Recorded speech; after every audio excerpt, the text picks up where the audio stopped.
tun bayan samun 'yancin ƙasar nan muka kasance a cikin ƙangin bauta har zuwa yanzu.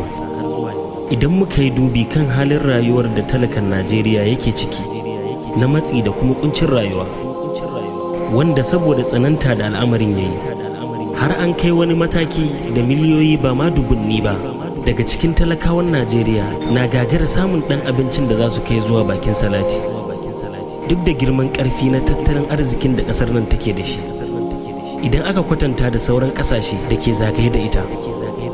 Ga kuma a ɓangare guda tarin ɗaruruwan attajirai da manya-manyan 'yan kasuwa masu arziki da ƙasar nan take da su, waɗanda suka shahara saboda arzikinsu, kuma sunayensu ya zagaye duniya ba ma a iya faɗin ƙasar nan kawai ba. Wannan al'amari yana matuƙar bani mamaki.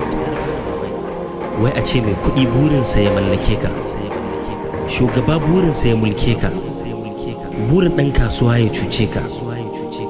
Duk da talaucin da ya addabe ka, ba ka jin daɗi ko samun sukuni a ranka. Kowa ma kai yake cin moriya, ko masu doka kai suke bibiya. Idan kuma ka ƙi ka zama mai biyayya, hukunci za ka sha ba ƙyaliya, ko da kuwa akan laifi ƙanƙani, akan abincin da ma za ka ci wata rana sai ya zamto rikici. Daman wasu ba sa so ka ci, so suke ka yi bara kafin ka ci.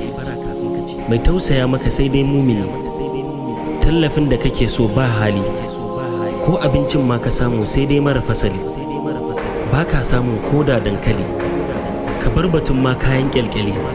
To saboda me ba zan ce talaka yana cikin ƙangin bauta ba.